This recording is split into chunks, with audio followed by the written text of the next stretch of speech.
Assalamualaikum warahmatullahi wabarakatuh. Kembali lagi bersama kami kelompok 5 kelas B K3 2017.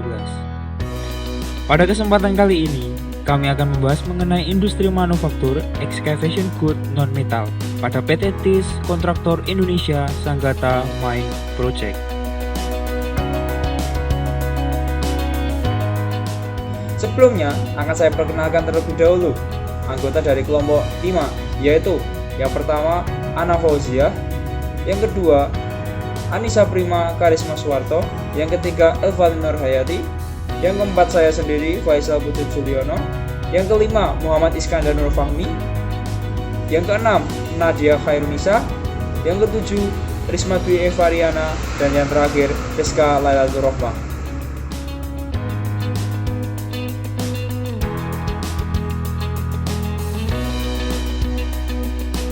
Baik, yang pertama yang akan saya bahas di sini adalah proses penambangan. Untuk proses penambangan ini nanti yang akan dibahas adalah proses drilling, blasting, loading, hauling, dan proses dumping. Baik, kita menuju yang proses yang pertama, yaitu proses drilling. Berikut merupakan cuplikan dari proses drilling. Proses drilling ini dilakukan dengan mesin drilling dengan merek Red Drill C725D dengan kekuatan 700 horsepower atau 700 tenaga kuda. Untuk drilling ini adalah proses membuat lubang yang nantinya lubang ini akan digunakan untuk menanam peledak untuk meledakkan tanah ataupun batuan di area tersebut. Ini merupakan proses penanaman emulsif amoniat nitrat. Jadi untuk yang kantung putih itu isinya adalah emulsif amonium nitrat. Jadi yang berwarna merah itu adalah TNT yang disambungkan dengan kabel berwarna kuning dan di ujungnya ada pemicu yang dapat menyebabkan ledakan.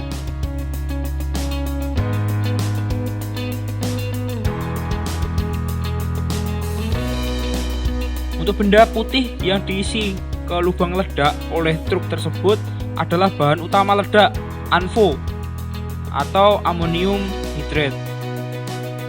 Setelah semuanya terisi, ditutup, lalu ledakan. Yang kedua adalah proses blasting. Proses blasting merupakan proses peledakan, termasuk pemasukan bahan-bahan tadi juga merupakan proses dari blasting. Dan setelah semua selesai, maka saatnya peledakan.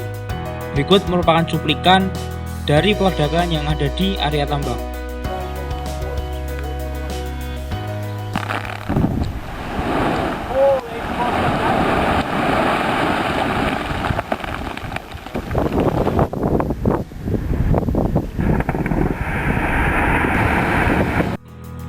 Proses yang selanjutnya adalah proses loading.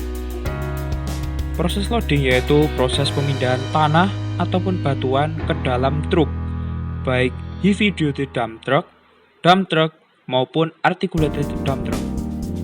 Pemindahan tanah atau batuan ini dibantu oleh ekskavator. Berikut merupakan video contoh dari proses loading. Loading ini menggunakan ekskavator dengan merek Caterpillar 350 yang memindahkan material ke unit HD.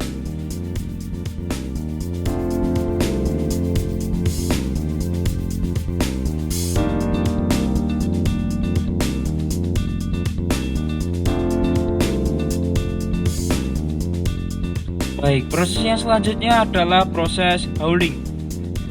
Hauling merupakan proses perjalanan pemindahan tanah ataupun batuan oleh truk, sehingga ada istilah hauling road yang berarti jalan yang digunakan dalam proses perjalanan truk.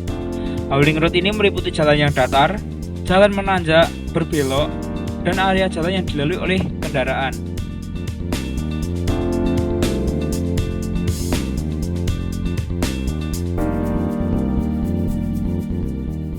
Dan ini merupakan contoh penanganan debu di area pertambangan, yaitu dengan penyiraman berkala dengan air.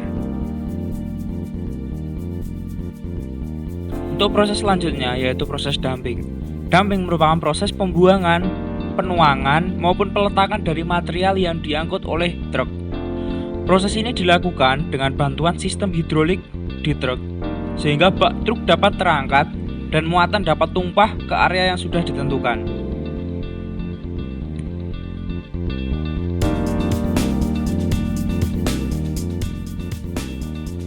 Kelima proses ini dilakukan berulang kali, mulai dari lapisan tanah atas hingga mencapai lapisan batu bara. Perhatikan gambar berikut. Lapisan tanah atas ini dimulai dari topsoil. Topsoil ini merupakan tanah yang kaya dengan zat hara. Lalu ke bawah ada subsoil, di bawahnya lagi ada overburden, dan di bawahnya overburden baru kita menemukan batu bara tersebut. Sehingga proses drilling, blasting, loading, hauling, dan dumping akan terus-menerus dilakukan hingga menemukan lapisan batu bara. Setelah mencapai lapisan batu bara ini, maka batu bara akan dilakukan pengolahan atau cleaning coal dan juga crushing ataupun pemecahan sesuai dengan permintaan pasar.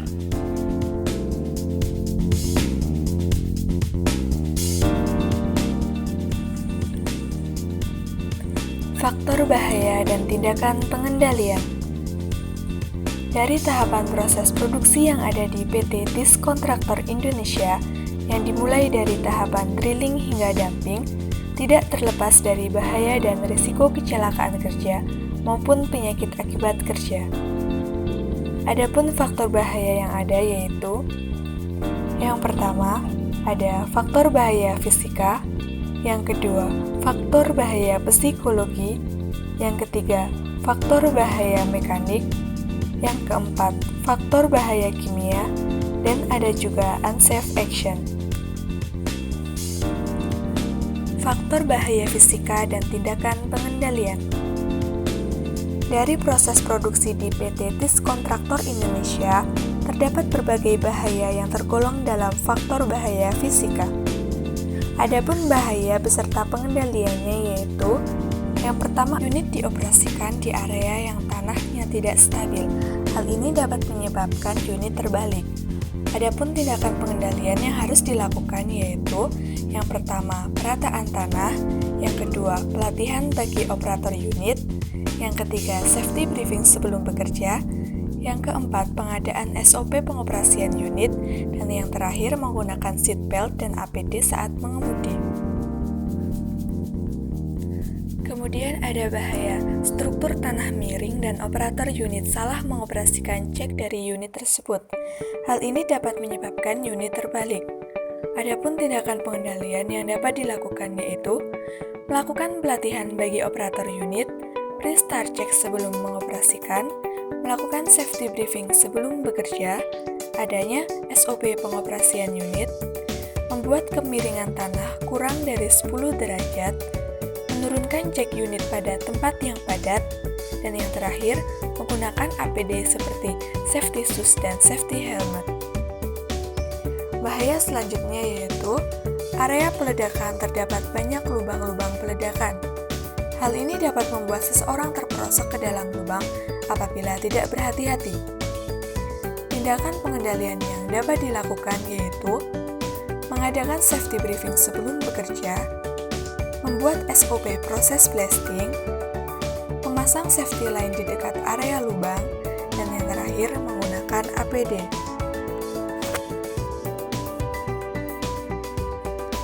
Bahaya selanjutnya yaitu penggunaan mesin diesel sebagai penggerak anvo mixer yang menghasilkan bunyi bising. Hal ini dapat berisiko gangguan pendengaran bagi orang-orang yang berada di lokasi sekitar. Tindakan pengendalian yang dapat dilakukan yaitu: menempatkan mesin diesel ke tempat yang terpisah, memberi peredam suara pada mesin diesel, menggunakan earplug. Bahaya selanjutnya yaitu mengenai getaran besar dari hasil peledakan yang besar dan yang dilakukan secara bersamaan. Hal ini dapat berisiko bangunan yang ada di sekitar menjadi roboh. Tindakan pengendalian yang dapat dilakukan yaitu: pengaturan geometri peledakan, jumlah bahan peledak, dan waktu tunda peledakan. Mengurangi peledakan dalam jumlah besar, membuat SOP peledakan, dan yang terakhir, memperhitungkan lokasi peledakan. Kemudian ada bahaya flying rock, yaitu batu yang terlempar ke udara karena hentakan ledakan yang keras dengan radius tertentu. Batu lemparan ini dapat beresiko terkena kepada pekerja atau merusak properti apabila mengenai suatu properti. Tindakan pengendalian yang dapat dilakukan yaitu menentukan arah dan urutan ledakan dengan tepat dan dimensi geometri peledakan dengan tepat. Pengaturan bahan peledak yang cukup disesuaikan dengan kebutuhan lubang. Penutupan lubang dengan tanah secara rapat. Pengaturan waktu peledakan yaitu dilakukan saat istirahat agar para pekerja jauh dari lokasi tersebut. Dan yang terakhir, membuat SOP mengenai peledakan. Bahaya selanjutnya yaitu ada jalan tambang sempit dan unit kendaraan di jalan tambang sangat padat. Hal ini dapat beresiko tabrakan antar unit. Tindakan pengendalian yang dapat dilakukan seperti pelebaran jalan tambang, pemasangan rambu-rambu lalu lintas tambang, pelatihan bagi operator unit, melakukan safety briefing sebelum bekerja, dan menggunakan APD. Kemudian ada jalan tambang bergelombang dan licin yang dapat berisiko membuat unit tergelincir atau menabrak tanggul. Tindakan pengendalian yang dapat dilakukan seperti perataan jalan tambang, membuat kebijakan mengenai penghentian proses saat hujan, safety briefing sebelum bekerja, dan membuat SOP proses hauling. Bahaya terakhir yang masuk ke dalam faktor bahaya fisika yaitu tanggul pengaman di area dumping rapuh dan tinggi tanggul pengaman tidak sesuai standar. Hal ini dapat menyebabkan unit terbalik. Adapun tindakan pengendalian yang dapat dilakukan yaitu membuat tanggul pembatas sesuai dengan standar, membuat SOP proses dumping, dan melakukan safety briefing sebelum bekerja.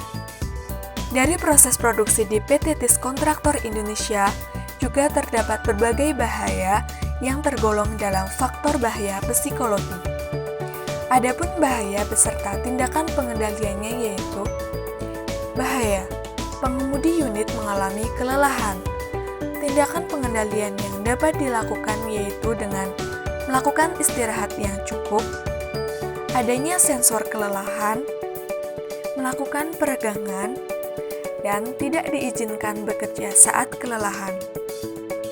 Demikian bahaya beserta tindakan pengendalian yang tergolong ke dalam faktor bahaya psikologi. Nah, yang ketiga adalah faktor bahaya kimia. Yang termasuk dalam faktor bahaya kimia antara lain, yang pertama, pemasangan rambu peringatan dengan menggali atau mengeruk tanah yang menghasilkan debu. Cara pengendaliannya yaitu melakukan penyiraman tanah dan menggunakan APD seperti masker dan kacamata safety. Yang kedua adalah menghirup konsentrasi tinggi amonium nitrat dalam bentuk partikel debu. Cara pengendaliannya yaitu menyediakan SOP mixing amonium nitrat dengan fuel oil, menggunakan amonium nitrat sesuai dengan konsentrasi, dan menggunakan APD seperti masker, sarung tangan, dan seragam lengan panjang. Kemudian yang ketiga yaitu pencampuran ANFO yang tidak tepat komposisinya dapat menghasilkan gas CO dan NO2.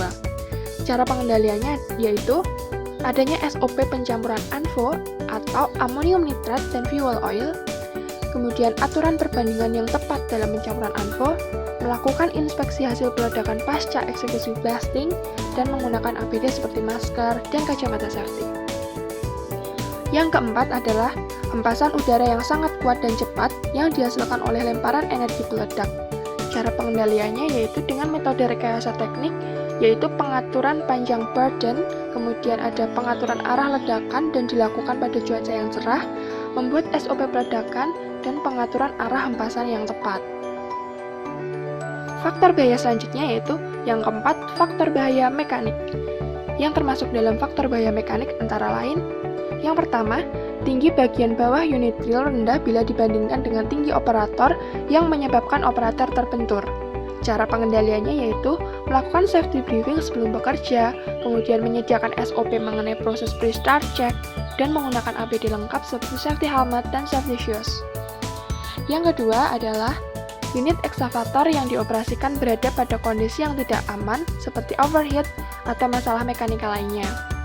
Cara pengendaliannya ada beberapa, seperti membuat program pre-start check, memberikan pelatihan bagi operator unit ekskavator, melakukan safety briefing sebelum bekerja, menyediakan SOP pengoperasian unit ekskavator, melakukan inspeksi dan perawatan rutin terhadap ekskavator, dan menggunakan APD seperti safety shoes dan safety helmet. Yang ketiga adalah penyambungan kabel pada rangkaian lubang peledakan yang tidak dilakukan dengan baik, sehingga terdapat rangkaian lubang yang gagal meledak dan dapat meledak secara tiba-tiba. Lalu bagaimana cara pengendaliannya? Cara pengendaliannya adalah memberikan pelatihan terhadap shot fire, melakukan safety briefing sebelum melakukan pemeriksaan daerah peledakan, menyediakan SOP mengenai cara pencegahan misfire, dan menggunakan APD seperti safety helmet, safety shoes, dan seragam lengan panjang. Nah, untuk selanjutnya ada unsafe action. Nah, yang termasuk dalam unsafe action antara lain, pertama, operator unit dozer kurang hati-hati saat berinteraksi dengan unit drill, serta tidak mematuhi jarak aman saat mendekati unit drill. Cara pencegahannya ada beberapa, seperti membuat tanggul pengaman antara unit drill dan unit dozer, memberikan pelatihan bagi para operator unit, melakukan safety briefing sebelum bekerja, ada intensifikasi komunikasi, dan memastikan klakson unit berfungsi dan digunakan untuk media komunikasi.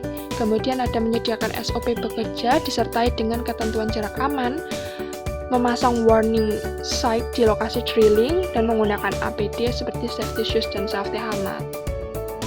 Kemudian yang kedua yang termasuk dalam unsafe action adalah operator unit drill tidak menaikkan pipa drill dengan full ketika akan berpindah dari titik pengoboran satu ke titik pengoboran berikutnya.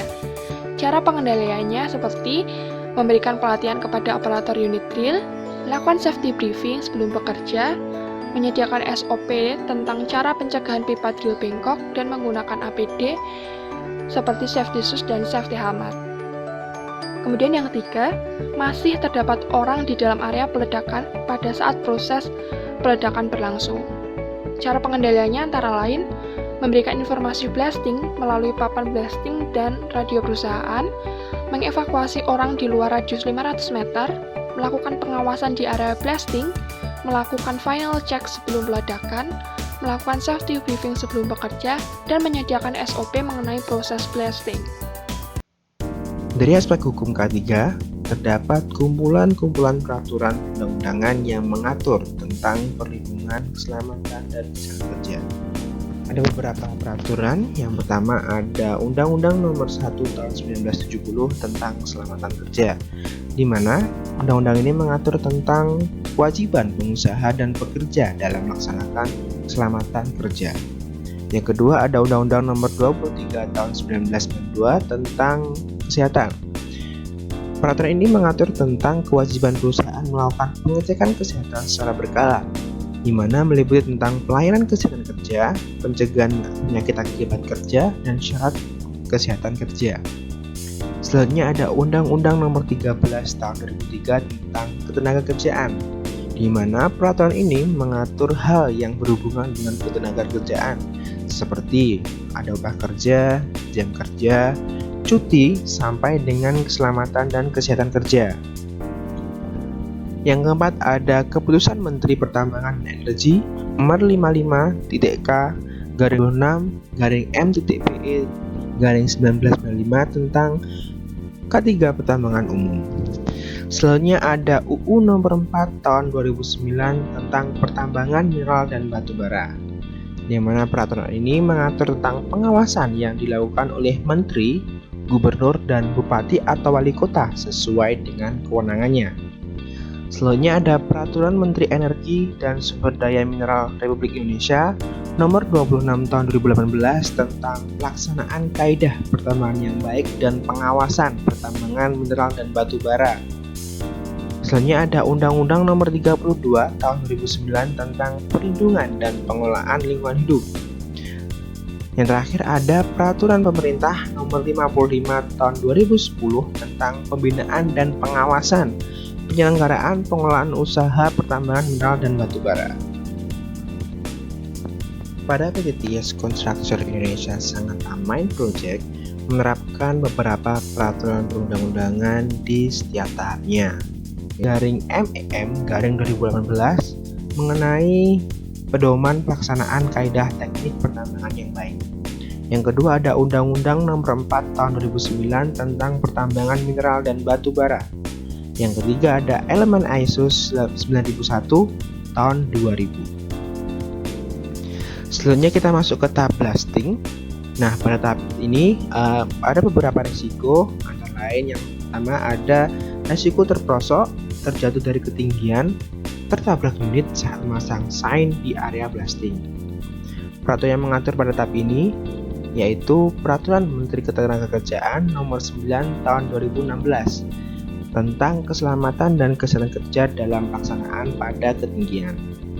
Yang kedua ada Undang-Undang Nomor 1 Tahun 1970 tentang keselamatan dan kesehatan kerja. Yang ketiga ada Permenaker Trans Nomor per/08/Men/7/2010 tentang alat pelindung diri. Kemudian di risiko lain ada risiko tertimpa material dan tekanan dari ledakan. Peraturan yang mengatur pada risiko ini yang pertama ada Keputusan Menteri Pertambangan dan Energi Nomor 555-K-2/M.PE/1995 mengatur tentang keselamatan dan kesehatan kerja pertambangan umum. Yang kedua ada Peraturan Menteri Pertahanan Republik Indonesia Nomor 36 Tahun 2012 tentang pedoman dan tata cara perizinan, pembinaan, pengembangan, pengawasan dan pengendalian industri bahan peledak. Yang ketiga ada Undang-Undang Nomor 32 Tahun 2009 tentang perlindungan dan pengelolaan lingkungan hidup. Selanjutnya kita masuk ke tahap loading, di mana tahap ini memiliki resiko yaitu unit ekskavator terbalik dan berbenturan dengan unit lain. Peraturan yang digunakan pada tahap loading ini antara lain Undang-Undang Nomor 11 Tahun 1969 tentang pokok-pokok pertambangan. Yang kedua ada Undang-Undang Nomor 22 Tahun 2009 tentang lalu lintas dan angkutan jalan. Yang ketiga ada PP Nomor 4 Tahun 1993 tentang kendaraan dan pengemudi. Yang keempat ada Kepmen Nomor 555-K26-M.PE/1995 tentang keselamatan dan kesehatan pertambangan umum. Selanjutnya kita masuk ke tahap hauling, di mana potensi yang terdapat pada tahap ini yakni ada unit dump truck menabrak unit lain, unit menabrak tanggul, unit terbalik, dan unit terbakar. Di mana peraturan yang mengatur pada tahap ini antara lain Undang-Undang Nomor 11 Tahun 1999 tentang pokok-pokok pertambangan. Yang kedua ada SNI 13-6976/2003 pertambangan mengenai prosedur parkir kendaraan di daerah tambang. Yang ketiga ada Undang-Undang Nomor 22 Tahun 2009 tentang lalu lintas dan angkutan jalan.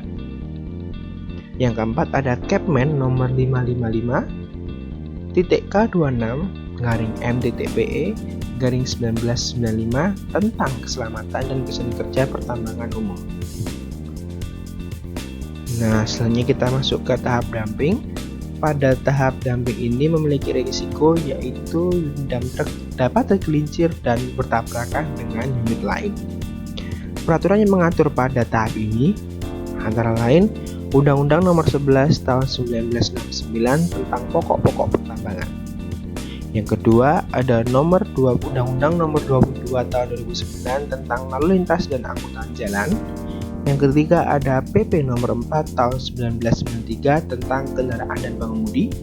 Yang keempat ada SNI 13-6976/2000 pertambangan mengatur tentang prosedur parkir kendaraan di daerah tambang. Oke, bahasan berikutnya yaitu Permit to Work atau Sistem Izin Kerja. Nah, sebelumnya kita bahas dulu apa itu Sistem Permit to Work atau Sistem Izin Kerja. Sistem izin kerja menurut International Association of Oil and Gas Procedures adalah sistem tertulis resmi yang digunakan untuk mengontrol jenis pekerjaan tertentu yang diidentifikasikan sebagai pekerjaan yang berpotensi bahaya.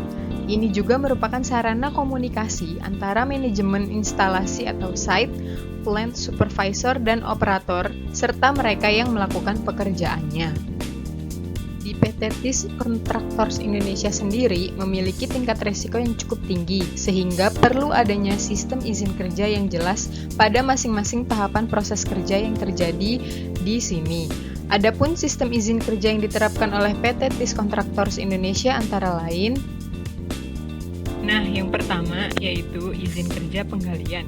Izin kerja penggalian ini digunakan saat melakukan proses pemindahan dan pengangkutan lumpur atau material batuan dengan unit ekskavator.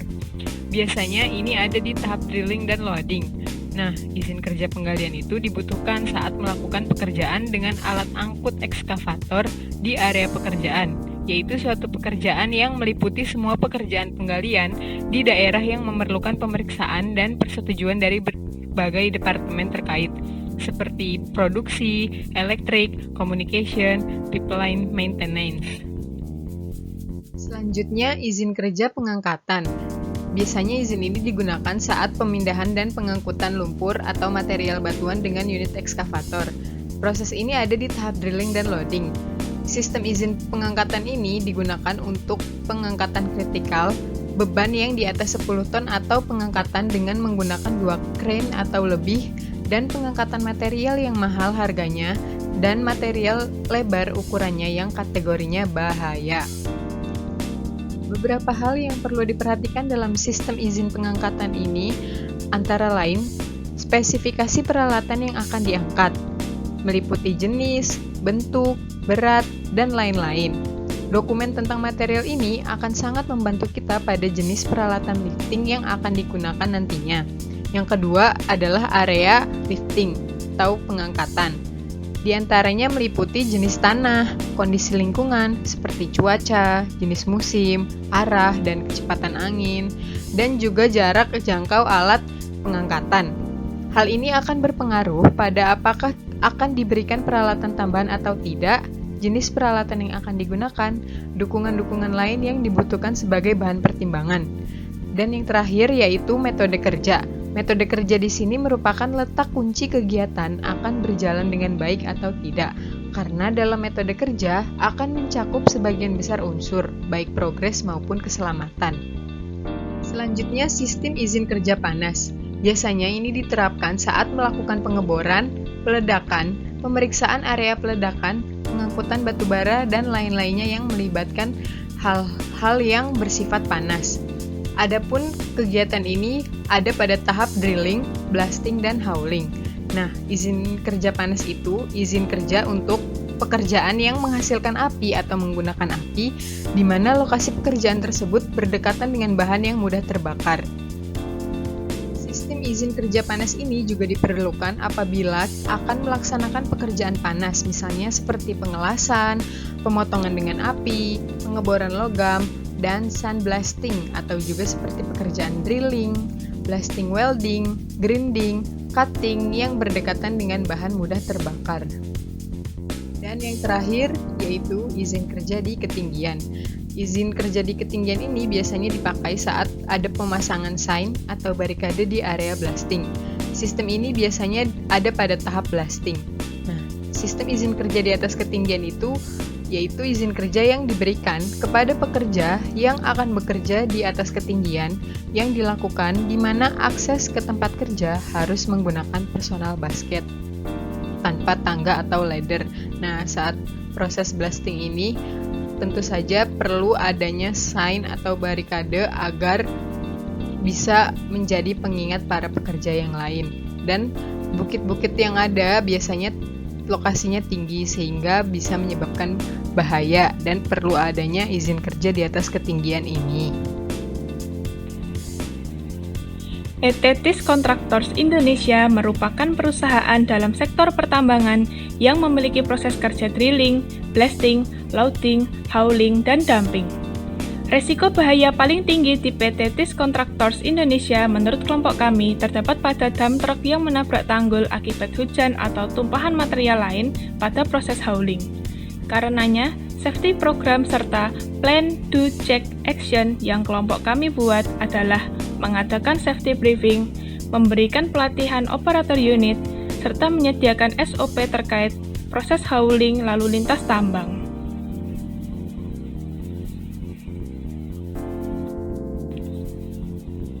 Pada proses plan, yang dapat dilakukan adalah memberikan pelatihan kepada operator unit secara berkala mengenai cara mengendarai unit dengan aman serta agar operator dapat menyesuaikan jika ada perubahan teknologi. Kemudian, menyediakan SOP proses hauling terkait lalu lintas tambang agar pekerja dapat bekerja dengan aman, nyaman, serta sesuai dengan standar kerja. Lalu, mengadakan safety briefing sebelum melaksanakan pekerjaan dengan tujuan memastikan kondisi pekerja dalam kondisi siap bekerja, serta menghimbau agar mematuhi prosedur keselamatan yang telah ditetapkan. Penanggung jawab dari program tersebut adalah supervisor dengan indikator pencapaian berkurangnya kecelakaan akibat kerja. Proses do merupakan implementasi dari program yang dibuat. Dalam pelaksanaan program, terdapat beberapa hal yang diperhatikan. Pertama, penanggung jawab dan pelaksana. Penanggung jawab dari pelaksanaan program adalah supervisor. Pelaksana program pada pelatihan berkala mengendarai dump truck dilakukan oleh safety man. Penyediaan SOP dalam proses hauling terkait lalu lintas tambang oleh HSE Team, serta pengadaan safety briefing oleh HSE Team. Kedua, waktu pelaksanaan program. Pada pelatihan berkala mengendarai dump truck setiap 2 tahun sekali, pada penyediaan SOP dalam proses hauling terkait lalu lintas tambang dilakukan sejak awal, dan bila terdapat perubahan atau pembaruan regulasi maka SOP segera diperbarui, serta pada pengadaan safety briefing yang dilakukan setiap sebelum melakukan pekerjaan. Ketiga, biaya. Dalam hal pembiayaan, bersumber dari dana perusahaan yang sudah dialokasikan untuk pelaksanaan program keselamatan dan kesehatan kerja. Pada tahap cek, yang dilakukan adalah memantau dan mengevaluasi proses dan hasil terhadap sasaran dan spesifikasi. Pertama, melakukan pemantauan dan pendokumentasian terhadap program. Kedua, evaluasi kinerja program secara berkala yang dilakukan dengan evaluasi input berupa ketersediaan sumber daya, evaluasi proses berupa pemeriksaan keberjalanan terhadap pelaksanaan program, evaluasi output dengan memeriksa terhadap permasalahan yang ada telah terselesaikan atau memerlukan penanganan kembali. Ketiga, pemantauan dan evaluasi dilakukan HSE Team beserta pengawas yang telah ditunjuk pada setiap area proyek kerja. Keempat, hasil pemantauan tersebut dilaporkan kepada top manajemen yang kemudian akan dibahas bersama dengan jajaran tinggi lainnya. Tahap action merupakan tahap menindaklanjuti hasil untuk membuat perbaikan yang diperlukan. Pertama, meninjau ulang perencanaan untuk melakukan perubahan, penambahan, maupun perbaikan terhadap program. Kedua, pelaksanaan kinerja tenaga kerja dari tingkat kepatuhan terhadap pelaksanaan program. Ketiga, pemantauan terhadap tenaga kerja dan area kerja terhadap standar yang diberlakukan. Keempat, evaluasi tingkat perbaikan terhadap hal-hal yang menimbulkan masalah pada program. Selain itu, terdapat tindakan berdasarkan hasil yang dicapai. Pertama, tindakan perbaikan. Perencanaan yang lebih terinci agar terlaksana lebih maksimal, monitoring secara menerus dan berkala terhadap keberjalanan program, serta tindakan perbaikan yang dilakukan untuk mengatasi permasalahan yang ada disesuaikan dengan standar atau peraturan yang berlaku. Kedua, tindakan standarisasi. Melakukan tindakan untuk menstandarisasikan kegiatan terbaik yang telah dilakukan jika hasilnya telah mencapai target yang telah ditetapkan. Halo, saya Rizka akan menjelaskan tentang PDCA limbah B3.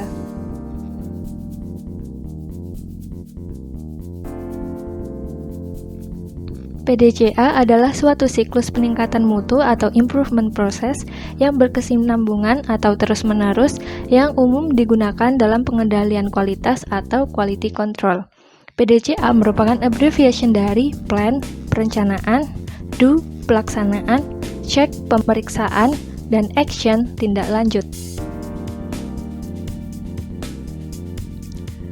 Hasil limbah B3 berasal dari kegiatan penambangan batu bara dari perusahaan PT TIS Kontraktor Indonesia Sanggata Main Project. Limbah yang dihasilkan yaitu limbah B3 padat, limbah B3 cair, dan limbah B3 gas. Yang pertama, limbah B3 padat. Limbah ini bisa berupa hose bekas, filter bekas, debu, dan pasir sisa proses blasting. Oleh karena itu, diperlukan pengelolaan dengan cara membuat PDCA, Plan, pemantauan pengelolaan limbah B3 padat, do, pemilahan limbah B3 padat, check, pengecekan pemilahan limbah padat B3, pengecekan pemasangan label dan simbol, pencatatan limbah B3 yang datang dalam papan monitoring dan logbook, pengecekan lokasi penyimpanan limbah, diantaranya ventilasi, penerangan, dan lain-lain, pencatatan limbah yang keluar dan masuk lokasi penyimpanan,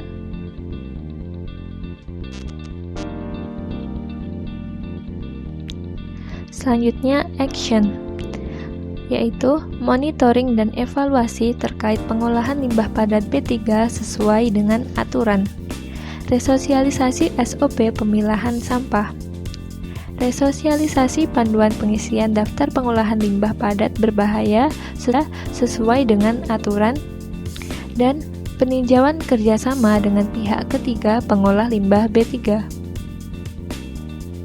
Yang kedua, limbah B3 cair. Limbah ini dapat berupa oli, aki, dan air asam tambang. Limbah oli pelumas bekas. Pengelolaan dilakukan dengan plan, pemantauan pengelolaan limbah cair B3, do, pengoptimalan pengelolaan limbah cair, pengambilan sampel sebelum dibuang secara berkala, pengukuran secara berkala kualitas limbah air di beberapa tempat sekitar saluran limbah cair, dan pengukuran secara berkala kualitas limbah cair di beberapa sumur penduduk sekitar saluran limbah cair. Action, monitoring dan evaluasi terkait pengolahan limbah cair B3 sesuai dengan aturan, resosialisasi SOP pengukuran kandungan limbah, resosialisasi pengelolaan limbah cair berbahaya sesuai dengan aturan, dan peningkatan koordinasi antara petugas. Yang ketiga, limbah B3 gas, terdiri dari gas buangan pembakaran batu bara dan gas buangan peledakan batu bara. Limbah partikulat.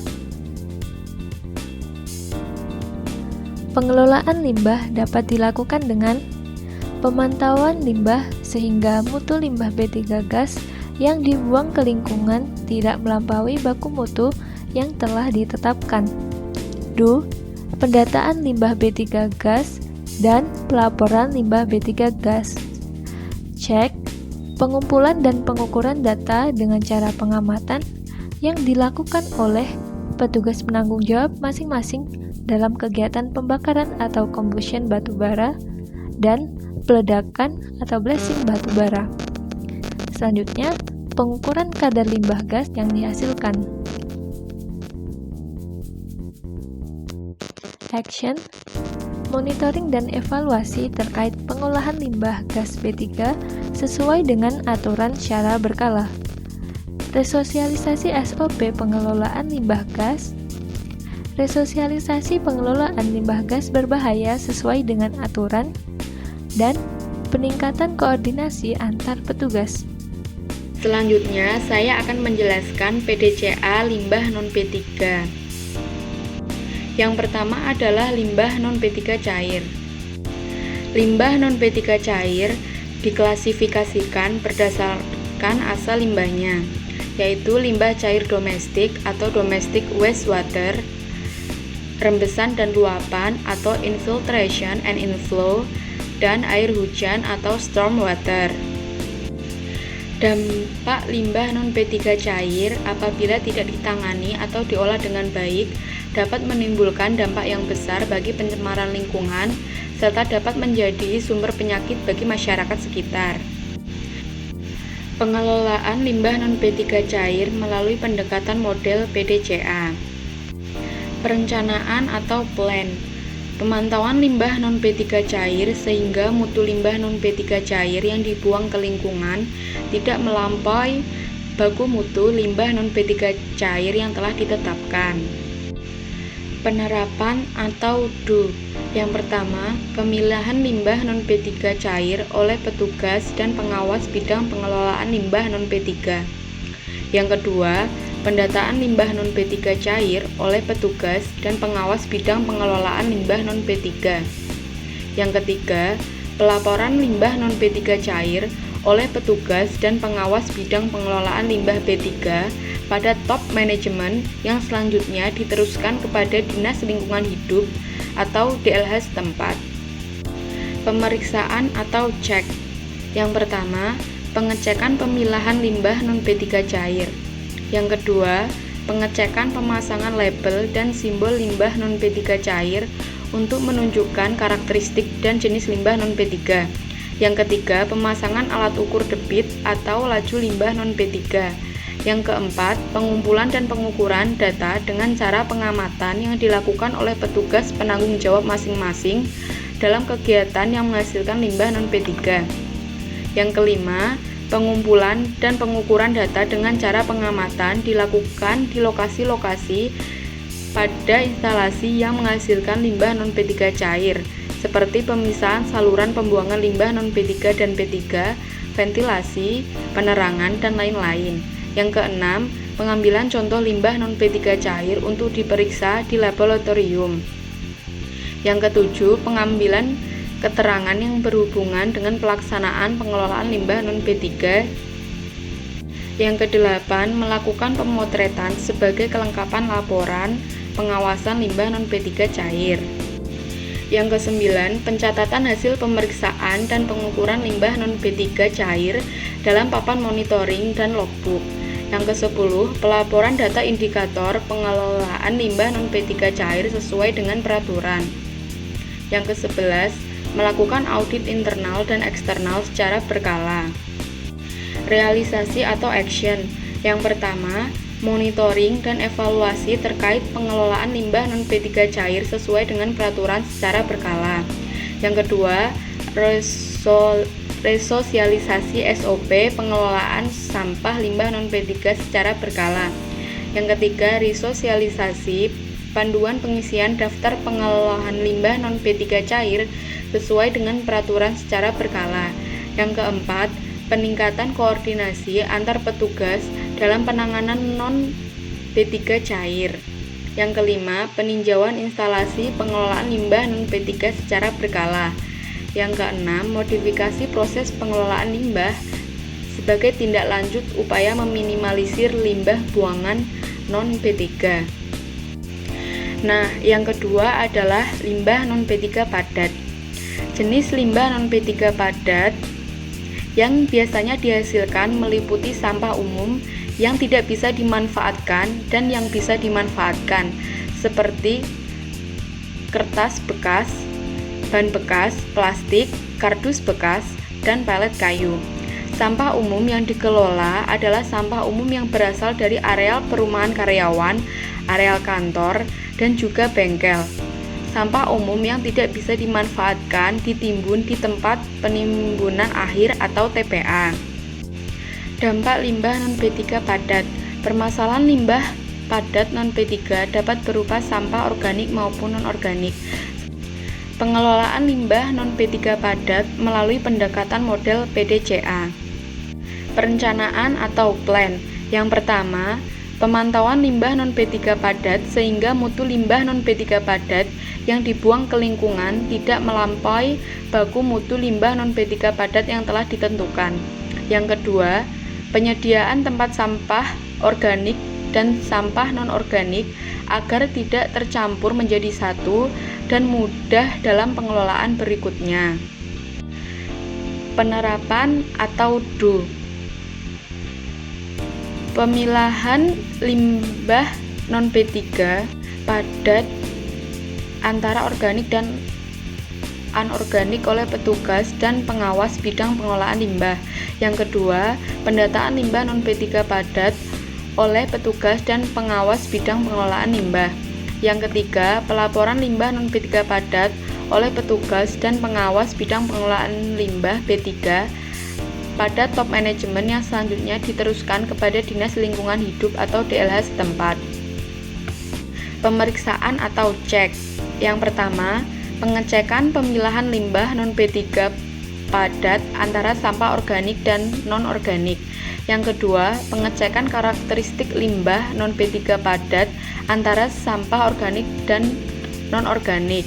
Yang ketiga, pengumpulan dan pengukuran data dengan cara pengamatan di lingkungan dan dilakukan di lokasi-lokasi pada instalasi yang menghasilkan limbah non-B3 padat, seperti pemisahan pembuangan limbah non-B3 padat, ventilasi, penerangan, dan lain-lain. Yang keempat, pengambilan contoh limbah non-B3 padat untuk diperiksa di laboratorium. Yang kelima, pengambilan keterangan yang berhubungan dengan pelaksanaan pengelolaan limbah non-B3. Yang keenam, melakukan pemotretan sebagai kelengkapan laporan pengawasan limbah non-B3 padat. Yang ketujuh, pencatatan hasil pemeriksaan dan pengukuran limbah non-B3 padat dalam papan monitoring dan logbook. Yang kedelapan, pelaporan data indikator pengelolaan limbah non-B3 padat sesuai dengan peraturan. Yang kesembilan, melakukan audit internal dan eksternal secara berkala. Realisasi atau action. Yang pertama, monitoring dan evaluasi terkait pengelolaan limbah non-B3 padat sesuai dengan peraturan secara berkala. Yang kedua, resosialisasi SOP pengelolaan sampah limbah non-B3 padat secara berkala. Yang ketiga, resosialisasi panduan pengisian daftar pengelolaan limbah non-B3 padat sesuai dengan peraturan secara berkala. Yang keempat, peningkatan koordinasi antar petugas dalam penanganan limbah non-B3 padat. Yang kelima, peninjauan instalasi pengelolaan limbah non-B3 padat secara berkala. Yang keenam, modifikasi proses pengelolaan limbah sebagai tindak lanjut upaya meminimalisir limbah buangan non-B3 padat. Sekian video dari kami, semoga bermanfaat dan terima kasih bagi yang telah menonton video ini. Wassalamualaikum warahmatullahi wabarakatuh.